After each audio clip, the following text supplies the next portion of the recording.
Jurors, for the first time, hearing from the man who was shot by Kyle Rittenhouse and survived. Gage Grosskreutz testifying about when he initially saw Rittenhouse armed with a semi-automatic rifle during protests back in August of 2020. I thought that the defendant was an active shooter. Thinking Rittenhouse had shot people, Grosskreutz started to follow him that night as the teenager appeared to be running away. Prosecutors playing videos Grosskreutz recorded where you can hear him questioning Rittenhouse. Hey, what are you doing? You shot somebody? Huh. Who shot? Rittenhouse is charged with shooting and killing Joseph Rosenbaum and Anthony Huber. Grosskreutz telling jurors he witnessed Rittenhouse shoot Huber and admitting he pointed his own Glock pistol in Rittenhouse's direction. What was going through your mind at this particular moment? That I was going to die.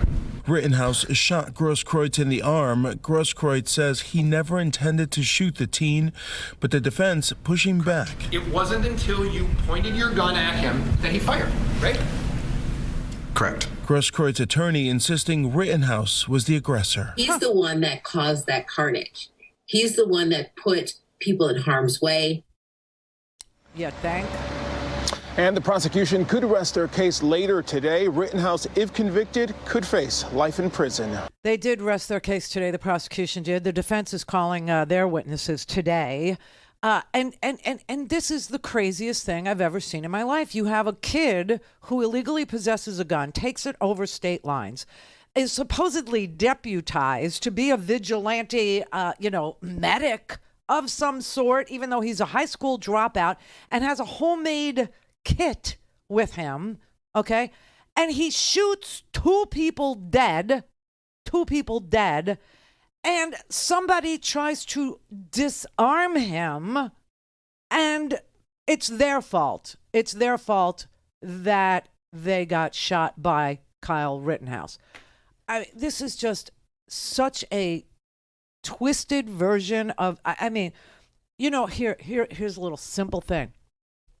If you murder somebody, if you actually commit murder, let's say you murder two people, there's a pretty good chance that somebody's going to try to disarm you if you still have your gun. I mean, I can't believe what's going on here. Now, I'm going to play you a little bit of Gage Grosskreutz, his testimony, because he literally tried to surrender to Kyle Rittenhouse. He literally put his hands up in the air because this guy would never, ever kill anybody. He's not a killer, okay?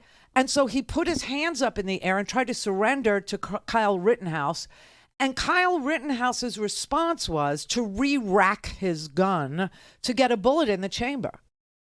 Okay, so that this guy Gage understood that Kyle Rittenhouse was not going to accept his surrender because he re-racked his gun. I mean, it's an amazing thing that this Gage guy is still alive. But so after you raised your hands like this, you saw the defendant re-rack the weapon? Correct. What did you think was going to happen?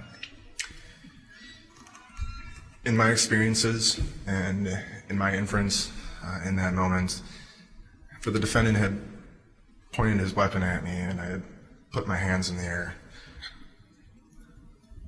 re-racking the weapon in my mind meant that the defendant pulled the trigger while my hands were in the air, but the gun didn't fire. oh my God.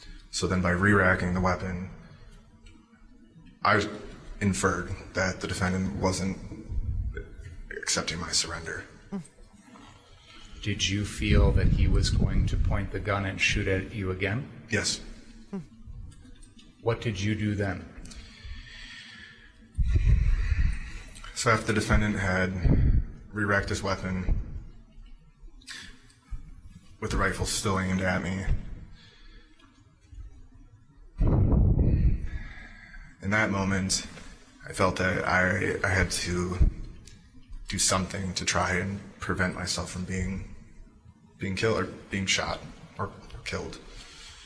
Mr. Grosskreutz, after seeing the defendant shoot at one person at close range twice, shoot at Mr. Huber in the chest once, and having already been told by others in the crowd that he'd previously already shot someone else,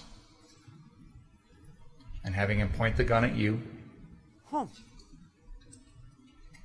you're holding your own pistol in your hand, why didn't you take your own gun and shoot the defendant first?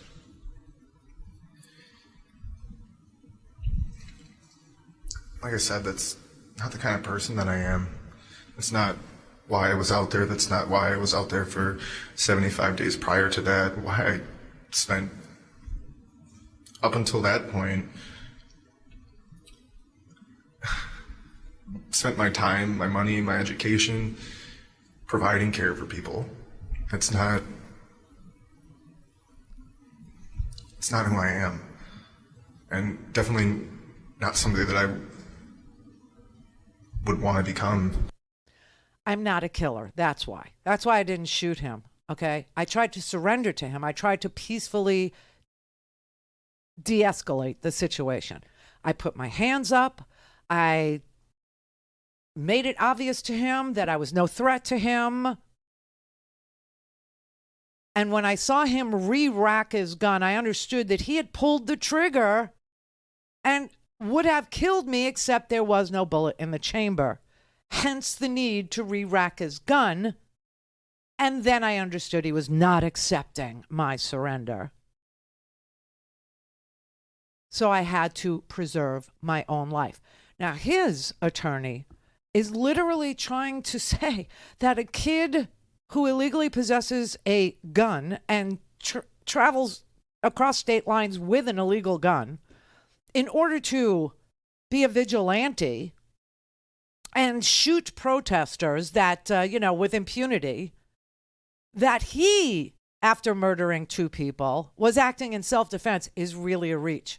But I got to tell you, the right wing is so open to it because last night I watched 3 hours of this trial, okay? I watched a whole bunch of it. And the reason, because I was watching it on the rerun and not live, I was watching it in a YouTube channel that had a chat room that was going during the live broadcast of the trial.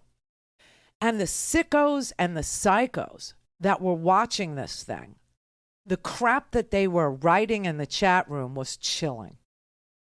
It was twisted. It was chilling. It was ugly. They are literally rooting for a double murderer, a guy who killed 2 people, to prevail in this trial and to somehow blame Gage Grosskreutz for his own wounding, for his own...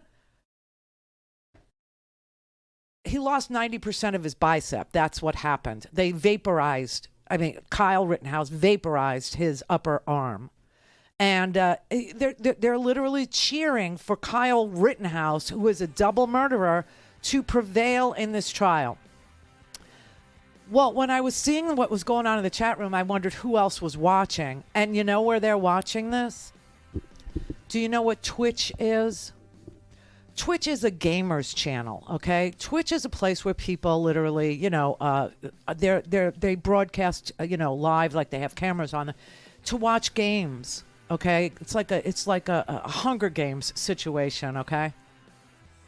And there are sickos in there too who are, they're watching it like a game show. They're literally watching this kid who is facing numerous charges, okay? Numerous charges. Who could go, some of the charges carry life, some 60 years, some 12 and a half years, you know what I'm saying? And they're literally rooting for this double murderer to go free. Don't have time to listen to the live show? Want to hear more on your schedule? Go to randyrhodes.com and buy a stinking podcast.